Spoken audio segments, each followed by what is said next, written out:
September 14th, 1987. MTV Video Music Awards rehearsal, Universal Amphitheater, Los Angeles. Janet Jackson had spent 14 days perfecting the choreography, 12 backup dancers, 47 costume changes rehearsed, 320 lighting cues memorized, everything calculated, everything controlled. The call time was 1 p.m. Janet arrived at 11:30 a.m., not because she needed the extra time, because champions arrive early, because her entire career had been built on out-preparing everyone else in the room. While other artists showed up and winged it, Janet treated every performance like military strategy. Control wasn't just her album title. It was her manifesto, her declaration of independence from every Jackson who came before her, from Michael's shadow, from her father's expectations, from the industry's assumption that she was just another pretty face from a famous family. She'd proven them wrong through precision, through work ethic, through choosing the one lane where vocal limitations didn't matter, movement. At 21 years old, Janet had finally stepped out of her family's shadow. No more Michael's little sister, no more Jackson 5 comparisons. She'd built her own empire on precision, rhythm, production value. While other artists relied on vocal acrobatics, Janet had weaponized movement. Her choreographer, Anthony Thomas, ran through the final blocking notes backstage. We have the performance, they have the voice, but performance wins on television. Janet nodded. She'd heard the whispers all week. Whitney Houston would be performing tonight too. The comparison was inevitable. But Janet had her answer ready. Innovation over tradition. Future over past. Movement over standing still. Let's make sure of that, Janet said. The dressing room hallway was narrow. Janet's team occupied rooms 7 through 9. Whitney's crew had taken room 4. The proximity felt deliberate, like MTV wanted to manufacture tension. At 2:47 p.m., Janet's assistant knocked. "Boss, stage manager says we have 30 minutes until your tech run." "Perfect. Let me stretch." That's when she heard it. Not music, not yet. Just a voice doing scales in room 4. Warming up. No microphone. No amplification. Just sound traveling through cheap dressing room walls. Janet stopped mid-stretch. Her hand froze on her ankle. The voice wasn't singing words, just running through exercises. Ah, ah, ah, ah, ah, ah, ah, ah. Simple. Clean. But something in those scales. Anthony noticed her expression. "You good?" "Yeah, just... Is that Houston?" "Probably. Why?" Janet didn't answer. She stood up, walked to the mirror, resumed stretching. But her mind had shifted. She'd heard Whitney's records, obviously. Everyone had. Greatest Love of All was unavoidable. But radio compresses sound. Studio production masks reality. Janet had assumed the voice was enhanced. Technology, engineering, the 1980s magic that made everything bigger than it was. This was different. This was raw. This was just happening. Through the wall, Whitney's vocal coach said something inaudible. Whitney laughed. Then she sang a single line from I Want to Dance with Somebody. No band, no track, just voice. Janet's backup dancer, Michelle, walked in. "Ready to run through the bridge transition?" "Give me a minute." That minute stretched to 15. Janet stood in the hallway pretending to review notes on her clipboard. But she wasn't reading. She was listening. Whitney's sound check had started. The music director was calling out technical adjustments. "Can we get more monitor on stage left?" "Let's try that key change again." Routine production talk. Then Whitney would sing whatever they asked. And every time something happened that Janet couldn't name. It wasn't perfection. Whitney cracked a note, laughed about it, started over. The informality made it worse somehow. Like the power was just there, available, effortless. Janet had spent 2 weeks drilling every 8 count, every head snap, every footfall synced to the click track. Her performance was architecture, engineered precision. Whitney was just singing. Anthony found her in the hallway. "Stage manager's asking if we're ready." "Yeah, let's go." But as Janet walked toward the stage, she felt something unfamiliar, not nervousness. She'd performed at the Forum at Madison Square Garden. Nerves weren't the problem. This was something else. A recognition, a calculation being recalculated. The Universal Amphitheater stage was massive. Janet's blocking used every inch. The dancers would enter from 4 different points. The lighting would create geometric patterns. The whole performance was designed to overwhelm the eye, to make the audience forget they were watching someone sing. Because Janet Jackson didn't just sing, her tech run was flawless. Every cue hit, every transition clean. The lighting director actually applauded when they finished. "That's going to look incredible on camera." Janet smiled, nodded, said thank you. But as she walked off stage, she saw Whitney in the wings, just standing there, wearing jeans and a simple black top. No costume, no dancers lined up behind her, just her and a microphone stand being rolled onto the stage. Their eyes met for exactly 2 seconds. Whitney smiled. "You killed that." Janet heard herself say, "Thanks, you're up?" "Yeah, quick sound check." Quick. Janet should have gone back to her dressing room, should have focused on her own performance, should have done the professional thing and ignored whatever was about to happen on that stage. She didn't. She stood in the wings, hidden by a lighting rig, and watched. Whitney took the stage the way someone walks into their living room. No ceremony, no preparation ritual.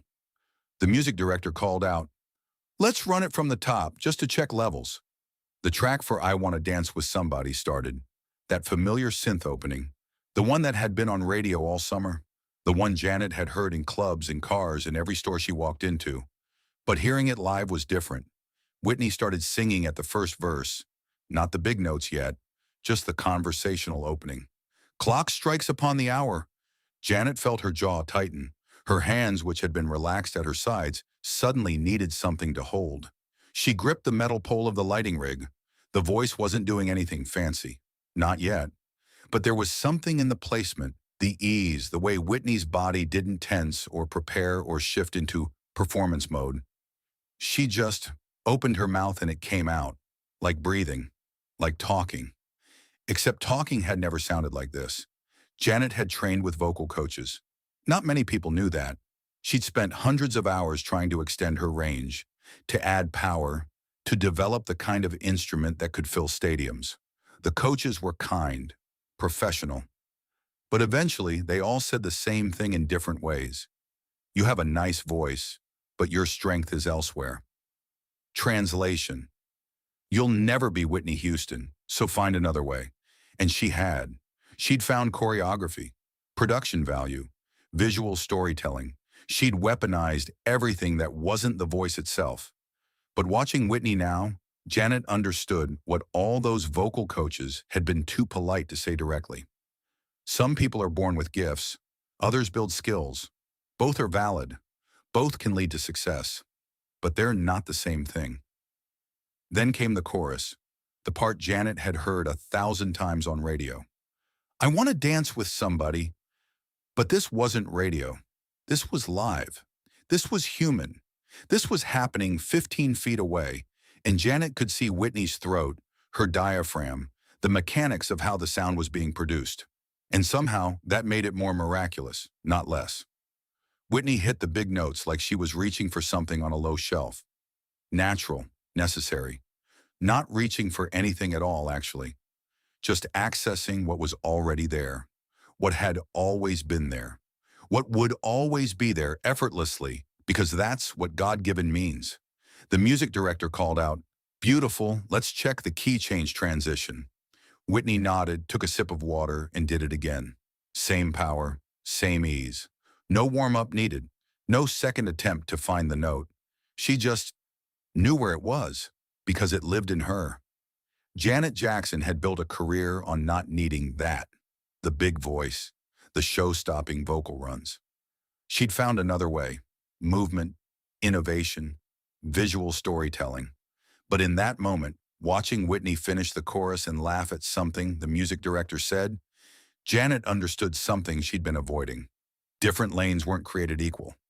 "Boss?" Anthony's voice behind her. "You okay?" Janet turned, realized she'd been standing there for the entire song. "Yeah, just watching." "She's good." Good. The word felt insufficient, insulting even. Janet walked back to her dressing room without speaking. Her team was buzzing with excitement. The tech run had been perfect. The lighting looked incredible. MTV's producers were already talking about it being one of the night's highlights. Michelle, her lead dancer, was practically bouncing. That transition into the bridge? Flawless. We've never hit it that clean. Anthony was on the phone with the costume department, confirming the quick change timing. 42 seconds, we tested it. We're good. Everyone was riding the high of a perfect technical rehearsal. The kind of precision that separates professionals from amateurs. The kind of execution that wins awards and changes careers. But Janet sat in her makeup chair and stared at her reflection. At the perfectly applied foundation, the contoured cheekbones, the hair styled into submission, all the armor she wore to become Janet Jackson, superstar. She thought about the 12 backup dancers waiting in the hallway, the 47 costume changes hanging on racks, the 320 lighting cues programmed into computers, all the architecture she'd built to make people forget she wasn't Whitney Houston. And Whitney just needed a microphone. The makeup artist touched up her lipstick. "You okay, hun? You seem quiet." "Yeah, just focusing." But that wasn't true. Focusing was what she'd been doing for 14 days. This was something else. This was recalibrating. This was understanding for the first time that there are battles you can't win through preparation. Her assistant brought in the call sheet for the night. "You're performing in the second hour. Whitney's in the third. So you'll be done before—" "I know." The assistant paused, nodded, left the room. Janet stood up, paced. Her dancers would be stretching now, running through counts, making sure their bodies remembered what their minds had drilled. That was the Janet Jackson method. Repetition until it becomes instinct. Practice until perfection is the only option. But what do you do when someone else's instinct is your impossible? That night, during the live show, Janet Jackson performed The Pleasure Principle and brought the house down. The choreography was pristine. The production was flawless. MTV replayed it 3 times. Whitney performed I Want to Dance with Somebody and made it look easy. Janet won the award in her category. Whitney won in hers. The photos from that night show them both smiling, holding their Moon Men trophies. Professional, cordial. But something had shifted. In the months after that night, Janet's team noticed changes. She started asking different questions in production meetings. What if we strip this back? Do we need all these elements? Nobody understood where it was coming from. Janet didn't explain. How do you tell your team that you spent years building an empire around not needing the one thing that actually matters? The 1990s came. Janet's career exploded. Rhythm Nation. That's the way love goes. She became one of the biggest stars on the planet. But she never forgot that hallway, that sound check. In 2019, 32 years later, Janet gave an interview about 1980s music. The interviewer asked about the so-called diva wars of that era. Janet paused, then said something she'd never said publicly. I built a whole empire around not needing a voice, and I'm proud of that. But there was this one moment, backstage at the VMAs in '87, where I heard Whitney run through a sound check, and I understood something I'd been running from. The interviewer leaned in. What was that?